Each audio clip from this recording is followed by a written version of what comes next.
Hola, en este video voy a presentar los temas de la unidad de teoremas integrales, que es una herramienta fundamental en la ingeniería para resolver problemas. Por supuesto que esto es una introducción, ustedes tendrán que profundizar mucho más leyendo la teoría.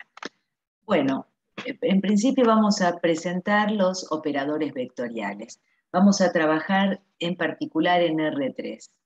Entonces, bueno, aplicando el operador nabla que tiene esta expresión, se van a definir tres operadores vectoriales según se aplique el operador en campos escalares o campos vectoriales.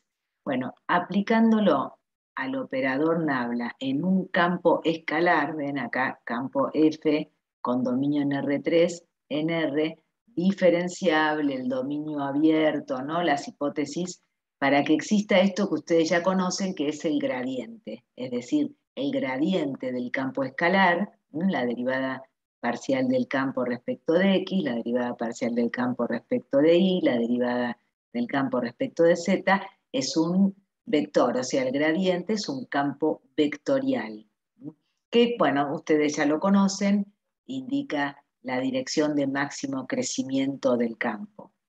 Bueno, si se aplica el operador nabla a campos vectoriales, se pueden obtener dos operadores vectoriales. Uno es la divergencia, que es un campo escalar, es decir, se aplica el operador nabla a un campo vectorial de componentes F1, F2, F3, que sea C1, y se obtiene la divergencia del campo que tiene esta expresión, que es un campo escalar, ¿no? La derivada del primer componente respecto de X más la derivada de la segunda componente del campo respecto de Y, más la derivada respecto de Z de la tercer componente.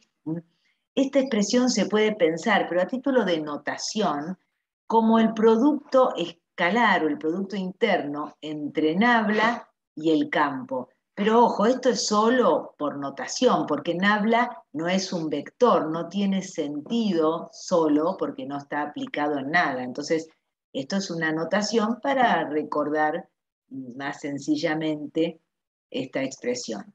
Bueno, y el otro operador vectorial, cuando se aplica el operador nabla a un campo vectorial, es el operador rotor del campo, que tiene esta expresión, y también por notación y para hacerles recordar cuál es esta expresión, pensamos que el rotor es el producto vectorial ahora entre el operador nabla y el campo, y estaría dando esta expresión.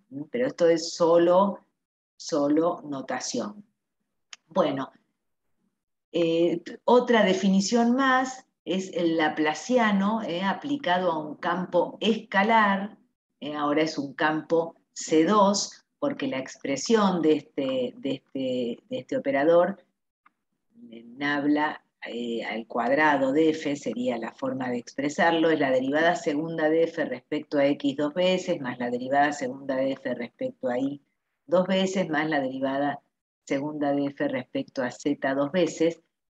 Lo pensamos como la divergencia del gradiente de f, también como notación sería el producto interno entre nabla y el gradiente de f, también es una notación. Bueno, y dado entonces un campo escalar con dominio de en R3, que es C2, y un campo vectorial con dominio de en R3 también, pero campo vectorial C1, se dice que el campo escalar es armónico si el laplaciano del campo es cero en todo punto del dominio del campo.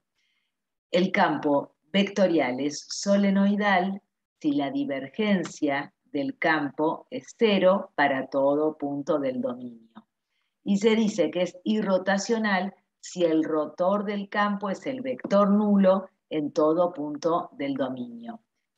Fíjense que si hagan ustedes la cuenta, que si el campo es irrotacional, la matriz jacobiana del campo es simétrica, por la expresión del rotor.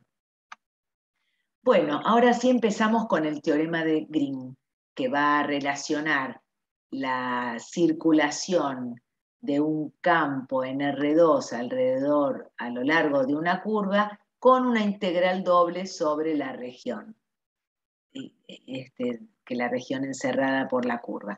Bueno, en principio tomamos una función B definida en un conjunto abierto, una función f definida en un conjunto B abierto, la función S1 de componentes F1 y F2, una región en R2, una región plana D, y una frontera de D que sea una curva cerrada, simple, orientada positivamente. Esto significa que al circular por la curva, los puntos interiores de la región D quedan a la izquierda.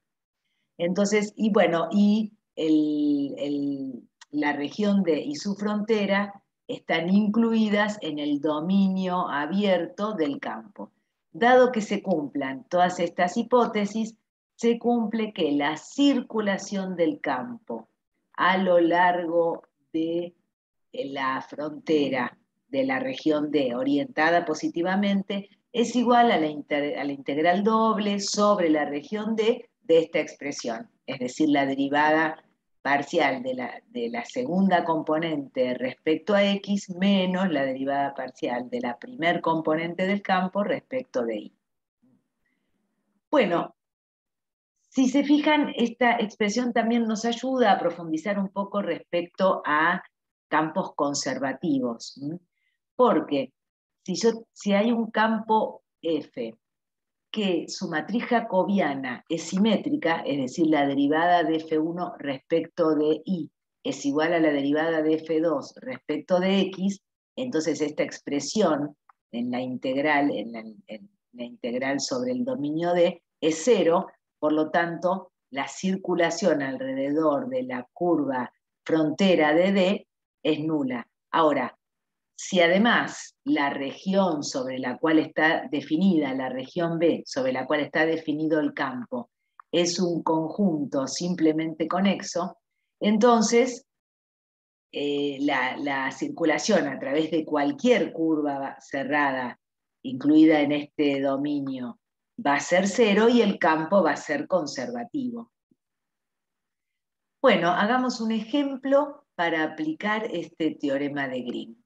Por ejemplo, dado el campo vectorial F, primer componente xy más g de x, una función que no conocemos, y segunda componente x cuadrado más seno de y, me aclaran que el campo F es un campo C1 en todo R2, porque como no conozco g de x, me lo aclaran en total. Y se pide calcular la circulación sobre la curva frontera del triángulo, acá está graficado, de vértices 0, 0, 1, 2, 0, 2, orientado en sentido contrario a las agujas del reloj. Acá en el esquema está la orientación. Bueno, entonces, el campo tiene primer componente xy más esta función g de x y segunda componente x cuadrado más seno de y. Vemos que como no conocemos la función g de x, no podemos calcular directamente la circulación del campo. Y como sabemos que el campo S1 se cumple en todas las hipótesis del teorema de Green, lo aplicamos. Entonces, para calcular la circulación del campo, hacemos la integral doble sobre la región D, que es el interior de este triángulo, de, bueno, la derivada con respecto a x de la segunda componente del campo, que es 2x, menos la derivada con respecto a y de la primer componente, que es x, es decir, la integral doble de 2x menos x, es decir, x, diferencial x, diferencial y. Bueno, la región D, por otra parte, es una región del plano de R2, x varía entre 0 y esta recta, que es la recta x igual 1/2 de y, e y varía entre 0 y 2. Entonces, calculamos la circulación del campo como la integral doble sobre la región D de la función x, diferencial y, ¿no? X, que es el resultado que nos dio aquí, Bueno, esto es la integral entre 0 y 2, que variaría entre 0 y un medio de y, que varía de x diferencial x. Hacemos las cuentas y obtenemos el resultado 1/3, es decir, pudimos calcular la circulación del campo, aunque no conociésemos el campo en su totalidad, aplicando el teorema de Green. Este es un ejemplo sencillo, tendrán que practicar, por supuesto, muchos más. Este teorema también sirve para calcular el área de una cierta región, eligiendo un campo en el cual la derivada, esta expresión de 1. Entonces esta expresión de la derecha no es otra cosa que el área de esa región. Bueno, antes de pasar a las integrales sobre R3, vamos a recordar un poquito lo que eran unas superficies orientadas. Entonces, dada una superficie regular, parametrizada de esta forma, recordemos superficies, parametrización de superficies del video anterior, o de integrales de superficies, sigma de v, x de v, y de v, z de v. Y entonces esta parametrización de la superficie me va a determinar dos versores normales a la superficie en cada punto, que los calculábamos de esta manera, ¿no? Con el producto vectorial de las derivadas parciales del el campo que es la parametrización, dividido la norma de este vector producto vectorial. Esto lo recordamos de integrales de superficie. Entonces, elegir uno de estos dos, ¿no? Acá está, en este punto, esta superficie puedo definir este vector, que en este caso será hacia arriba, o este otro, que es hacia abajo. Entonces, elegir alguno de estos dos signos dará la orientación de la superficie. Y en función de la orientación de la superficie queda determinada una orientación positiva para el borde que conforma, para el borde de la superficie. Según este esquema, fíjense, acá está la normal, es esta que está acá, y entonces esta es la circulación positiva.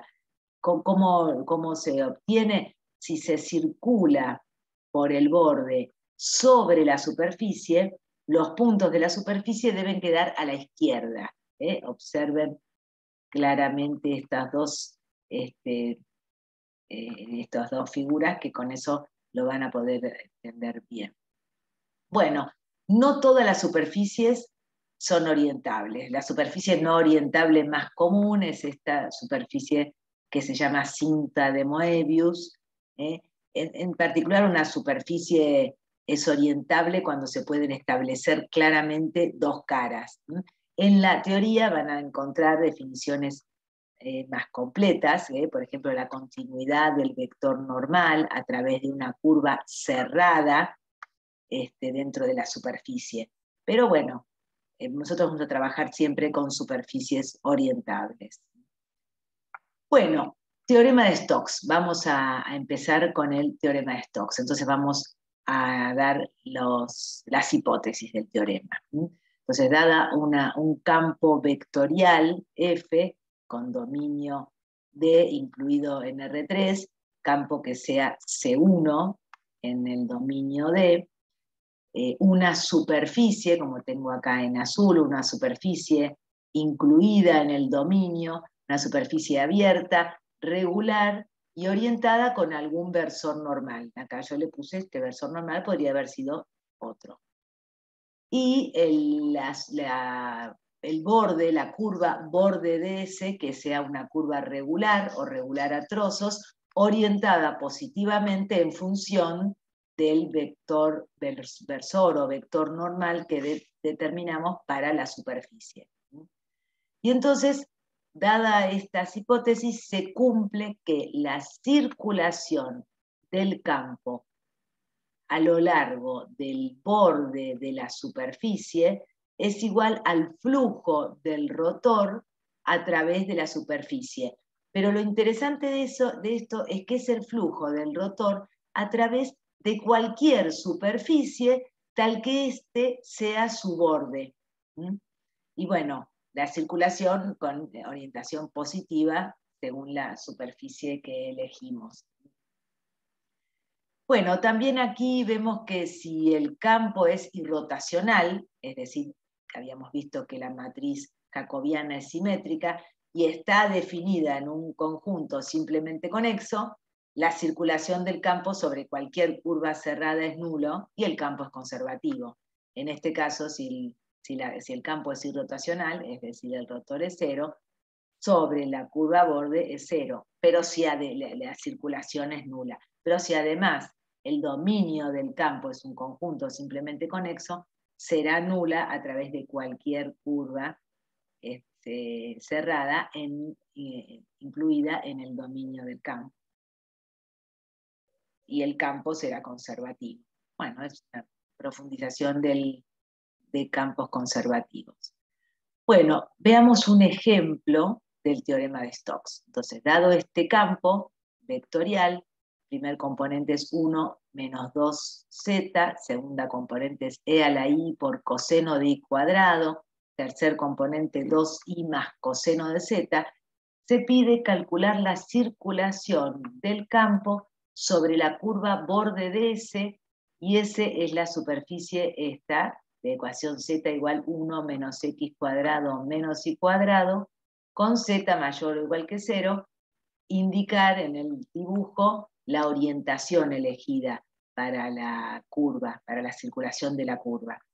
Bueno, acá tenemos un esquema, este S es la superficie de este paraboloide, la parte con z mayor que 0, y entonces me piden la circulación del campo a través de la curva borde de esa superficie, que es esta curva que está aquí, ¿no?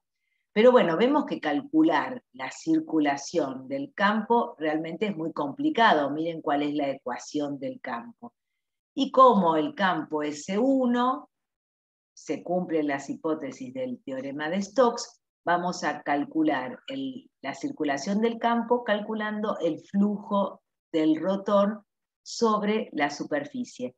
Pero como me dijeron que se podía calcular sobre cualquier superficie tal que esta curva sea su borde, entonces en vez de calcularlo a través de la superficie del paraboloide, lo voy a calcular a través de este círculo plano que está en z igual a 0, que es la superficie S1, porque también esta superficie tiene por borde esta curva. Bueno, y acá veo la orientación que le di a la curva, cómo tendrá que ser el sentido del vector normal. Si elijo el vector normal hacia abajo, la orientación de la curva será para el otro lado. Bueno, a ver, la curva S1 entonces en el plano z igual a 0, es el círculo, la superficie, ¿no? Perdón, la superficie S1 en el plano z igual a 0 es x cuadrado más y cuadrado menor o igual que 1. Entonces parametrizamos esa superficie con el campo sigma, x es r por coseno de tita, y es r seno de tita, y z es 0. Tita entre 0 y 2pi se define r entre 0 y 1, y de esta manera tenemos la parametrización de la superficie S. Entonces, bueno, encontramos un vector normal, la derivada de sigma respecto de r, producto vectorial de la derivada de sigma respecto de tita. Hagan ustedes la cuenta, da este vector, que como r es positivo, ya estoy indicando que estoy pensando en un vector normal con sentido de la componente z positiva, ¿no? Bueno, la norma de ese vector es r, entonces el versor normal es 0, 0, 0, 1, este que está acá, con sentido hacia arriba. Bueno, entonces calculo el rotor del campo, hagan ustedes con tranquilidad las cuentas, pero va a dar este valor, 2 menos 2, 0, el vector 2 menos 2, 0 es el rotor del campo. Entonces la circulación que me están pidiendo del campo a través de esta curva será el flujo del rotor a través de la superficie S, que es esta expresión que está acá, ¿no? Este es el flujo de reactor, producto interno con el versor normal por diferencial S, es decir, 0,01 por R por diferencial θ. Bueno, que si lo vemos acá claramente, da 0.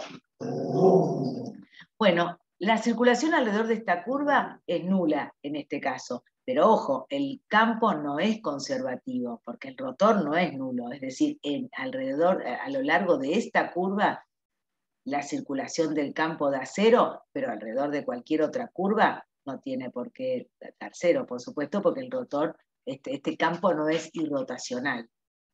Bueno, veamos ahora el teorema de Gauss, o teorema de la divergencia. Entonces tenemos acá un sólido B incluido en R3, con superficie frontera, esta superficie frontera de B. Esta superficie es una superficie cerrada, suave a trozos. Suave a trozos, por ejemplo, puede ser un cubo que sea suave a trozos. Simple y orientable. Le podemos encontrar un vector normal en cada punto de la superficie, orientada en forma saliente, es decir, la superficie en forma saliente del cuerpo está orientada. Bueno, y dado un campo F, un campo C1, en un conjunto abierto que incluya al sólido B y a su frontera. Entonces, dada que se cumplan estas hipótesis, el teorema de Gauss establece que el flujo del campo a través de la superficie cerrada, frontera de B, es igual a la integral triple de la divergencia del campo sobre el sólido. O sea, divergencia del campo por diferencial X, diferencial Y, diferencial Z. Bueno, este teorema nos conduce a una interpretación de la divergencia de un campo vectorial en un punto. Mirando esta expresión y pensando en el volumen que sea una esfera infinitesimal alrededor de un punto, vemos que la divergencia del campo en ese punto es el flujo saliente a través de la superficie de la esfera infinitesimal por unidad de volumen. Es decir, si la divergencia fuese positiva, es porque hay un flujo neto saliente, hay una fuente del campo vectorial en ese punto. Y si la divergencia fuese negativa, es porque hay un flujo negativo, es decir, hay un sumidero del campo en ese punto. Bueno, el teorema de la divergencia es muy importante en la física, en electrostática y en mecánica de fluidos principalmente, y hay un resultado muy importante que ustedes van a ver en Física 2, que dice que el flujo del campo eléctrico a través de cualquier superficie cerrada es igual a la carga encerrada. La carga es la fuente justamente de campo, que está contenida dentro de la superficie, bueno, dividida por la constante epsilon 0. Es decir, este resultado también se le llama fórmula de Gauss o teorema de Gauss, al flujo del campo eléctrico a través de cualquier superficie cerrada. Bueno, y por último hagamos un ejercicio para practicar este teorema, cómo se aplica este teorema de Gauss. Entonces me piden que evaluemos el flujo del campo a través de una superficie, que es esta esfera x cuadrado más y cuadrado más z cuadrado igual a 1, orientada en forma saliente de la esfera. Y que el campo es este campo vectorial, 2x primer componente, x más coseno de z segunda, e a la x tercer componente. Bueno, acá tenemos la región, el cuerpo P, que es la esfera, centrada en el origen y de radio 1, y la superficie frontera, acá está la orientación de la normal saliente. Bueno, También calcular el flujo del campo directamente resulta complicado por la expresión, etc. Entonces vamos a usar el teorema de Gauss, dado que se cumplen las hipótesis del teorema, el campo es C1 en todo R3, tengo la región sólida B, tengo la frontera, que es una superficie suave, regular, orientable, etc. Entonces, calculo el flujo del campo a través de la superficie frontera con la divergencia del campo sobre el volumen B. Bueno, haciendo las cuentas, la divergencia del campo es 2, ¿no? La derivada de la primer componente respecto a X, que es 2, más la derivada de la segunda componente respecto de Y, que es 0, más la derivada de la tercer componente respecto de Z, que es 0. Entonces la divergencia queda 2, por lo tanto el flujo del campo a través de esta superficie frontera del cuerpo será la integral triple de 2 por diferencial X, diferencial Y, diferencial Z, sobre este volumen, que es la esfera. Bueno, pero la integral triple sobre el volumen de diferencial X, diferencial Y, diferencial Z es el volumen de la esfera de radio 1, por lo tanto es 4/3 de pi por el radio, que es 1 al cubo. Entonces esta expresión la puedo calcular mucho más fácil, ¿no? El flujo del campo a través de la superficie frontera será 2 por el volumen, por esta integral triple que es el volumen, 2 por 4/3 de pi, es decir, 8/3 de pi. Y acá hay una aplicación importante y muy sencilla del teorema de Gauss. Bueno, tendrán por supuesto que mirar muchas otras para y usar GeoGebra y demás para poder graficar los cuerpos y sus fronteras. Bueno, hasta acá llegamos. Mucha suerte.